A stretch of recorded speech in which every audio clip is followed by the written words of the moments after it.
So I'm from a university and we work really closely with school systems. And the school system we work with is a highly diverse school system, 109, I believe so, languages spoken within the schools,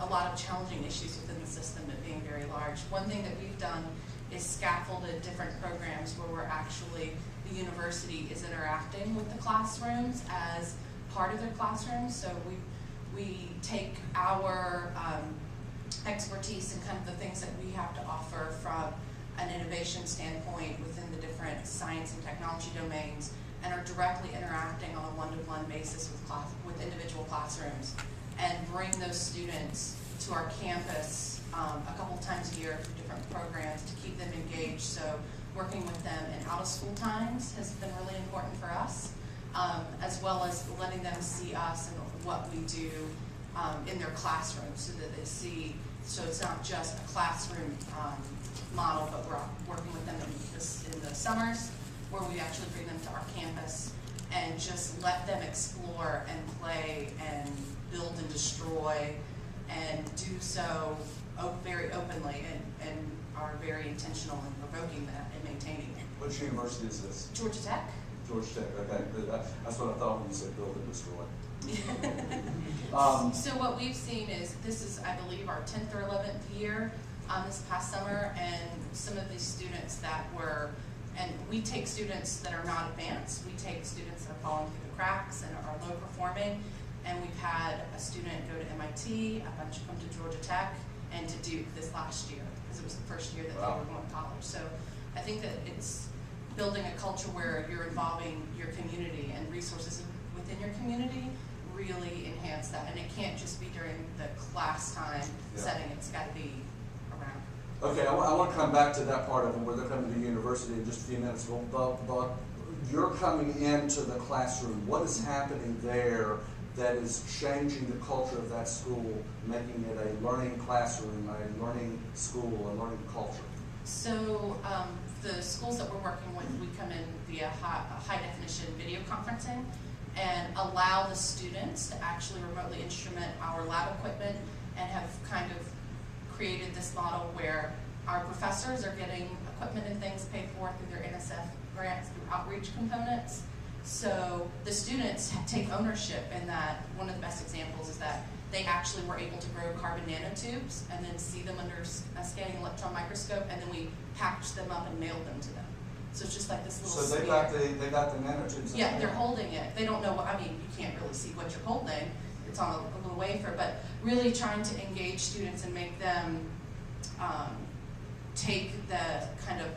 make them civilian scientists, really, provoke them to go and challenge them in ways that telling them that butterfly wings have no pigment, it's just refractions of the light passing through their wings, and daring them to prove us wrong, and having them go create experiments in their closets with flashlights, trying to understand, what those different, the prismatic, properties, like what that means. So us taking a stake and really pushing them to do more than what's just required. So you're empowering them as scientists. And challenging them. And not just, you're challenging them, but they're not being passive learners. They are empowered learners because they're actually able to do something with what they're learning. Christine from Greater Atlanta Christian School. And, part of what she was talking about as far as inquiry and bringing that into the classroom has been a goal of ours at our school. And one of the ways that we saw we needed to work on the learning culture was to help teachers understand that learning is something that continues, and you would think you wouldn't have to explain that to teachers, but some of our teachers feel like they have to be the expert in the classroom still. So one of the things we did is we implemented a virtual learning environment. And it's very much like Moodle. Moodle would be similar to it, only it's different because there are just some differences with it, but it's called StudyWiz. The thing that's done for our school is the teachers have had to kind of redefine themselves in light of a virtual learning environment, whereas some of our teachers did that on their own, a number of them did not. and now they're kind of being forced to do that. So what's been interesting is we've had teachers who have opened up discussion forums in this virtual learning environment, asking the kids for their feedback. What didn't you, out of the concepts we were working on, what didn't you understand? What do you need more time on? That sort of thing. And so they've got, because they started that, now the kids are very free in that discussion forum to give that sort of feedback to their teachers. And the next day in class, it's very evident that the teacher has taken that into consideration. So that's one way they're opening themselves up. Let me interrupt you for just a minute. I just want to make sure I'm understanding what you're saying. It sounds like what you're saying is by putting teachers in an unfamiliar educational environment, learning, teaching environment, you're forcing them into learnership. Exactly. And I also hear that there is almost a partnership forming between the teachers and the students, the teachers and the learners. Right. A conversation about, how are you learning, what's working. That's exactly right. And what's interesting is just a couple of weeks ago, I had one of our teachers who has kind of been slow in coming along, and came to me and he said, I get it. I get what you've been telling me all along. I said, oh? And he was like, yeah, I've got to be a learner every day in my classroom, not just a teacher. And I thought, yes. So that's one way that it's been uncomfortable. It's not been pretty, but because teachers have been put in that situation, they're understanding that they are a learner every day. Okay, excellent. Any questions? Very powerful. Every year, each teacher beyond their first year of teaching has to come up with a professional development plan that is going to improve learning in the classroom. And we support any professional development that they need in order to support that professional development plan. I've been amazed over the years to talk to teachers who had to pay out of their own pockets to go to conferences and workshops. I have never, in my 32 years of being at my school, paid a single penny out of my pocket to go to a workshop or a conference because our school is generous with professional development funds. Now, the personal expenses, of course, I pay, but so they value professional development. Really value. What if a teacher? It's expected. What if a teacher wanted to learn how to become a creative writer, and they are a PE coach? We would support that.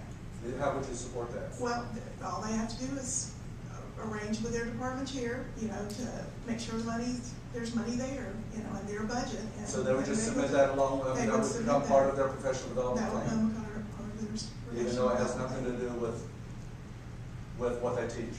Well, I think they would have to show some kind of connection with what they teach, and we're like everybody else in terms of trying to do writing across the curriculum. So, there would have to be there would need to be a connection, yes. Okay. But we don't usually have those kinds of requests. Why not? Why not? Well, we do have teachers who step outside of their areas occasionally. We've got a teacher who's a language teacher who wants to get a degree in counseling, and we're committed to supporting her in that. We just usually don't have people who, I guess, think outside the box quite that much. But what we do find at times is that I have, both as department chair and academic dean, walked a teacher to a computer and sat down with them to sign up for a conference to get them to go. Because I'm sure you guys have the same situation, in that there's some people who will use up all the professional development money, and then there are others who, if you get them to go every 4 or 5 years, you're lucky. So. Yeah. And, so what your question earlier about how do you get teachers to be lifelong learners and really engage in learning, I don't have an example, but this environment right here really shows that. When you were asking people to come up, they're kind of shy about, and I'm the same way, shy about coming up and afraid to be a risk taker. So I think leaders in the building really need to promote teachers' strengths and build their confidence and find strengths in everyone at their school. I'll take one teacher, for example. I'm thinking of a 5th grade teacher. Her first year of teaching, she started at our school. She was phenomenal. And the principal slowly gave her some leadership things to do. She did a lot with writing. And she went on to get her master's degree and working on her specialist. I think she finished that. But just taking that teacher and identifying her strengths as a writing teacher and giving her a chance to teach other teachers. And when you teach other teachers, you become a better learner. We have at least one, if not two teachers who share what we call notes from the field, and it usually has to do with technology and about how they're using it in the classroom. Yes, question. And this is for anybody in the panel. I'm very interested to hear how you have seen new teachers coming into the system be different from your veteran teachers that are already there in regards to their thirst for knowledge, thirst for professional learning networks. Has it changed at all in the past 5, 10, 15 years? Since I'm directly involved with the hiring process, yes, we have seen it. We do try to take advantage of those teachers, their enthusiasm, their new knowledge that some of us who've been in the classroom for 30 years or more, can really benefit from. Here, our kids go over there. We have Facebook, we have Twitter. Now we block it at school, but the kids can look at it at night, and of course the other countries can look at it whenever. So we do a lot of collaborating outside of the walls of our school that way. But the main reason I came up here is I'm the librarian at our school, and years ago I got tired of the quiet and the doing nothing but coming in and just kind of doing the same stuff. So we knocked down some books, moved them out, got the shelves, opened up the floor space, and in the corner I built this whole personal lounge with sofas and chairs, and kind of built it like a classroom space that the teachers could go to, and it kind of reflects Dave's presentation from this morning. And as soon as I did that, I had all these teachers starting to come in. They don't want to sit in their classrooms anymore. They want to come in a comfortable space. The kids want to come in a comfortable space. It's really helped them collaborate in the sense that they're not sitting in the classroom looking at the four walls, or even in the classroom when they were sitting in the circles trying to collaborate that way. The kids plop down on the sofas. They're much more comfortable. And when they're more comfortable, they seem much more willing to learn and listen to the teachers. Now, of course, there's a few that fall asleep, but we do have the teachers that wake them up.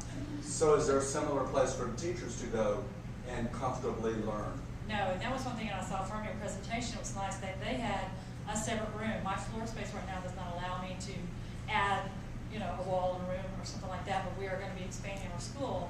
And I'd already put in for adding a cafe so the kids can come in and it'd be an even more Barnes & Noble type environment. It really seems to help the teachers and the kids become more comfortable. And over the past 2 years since I've done that, they are slowly but surely coming in to the point where they don't even sign up, they just show up. And I'll look up and there's this class over here, and this class over here, and of course there's always the door opens, and they race to the back to see who can get to the sofas first. But it really has seemed to change the way that the teachers and the students have approached the whole concept of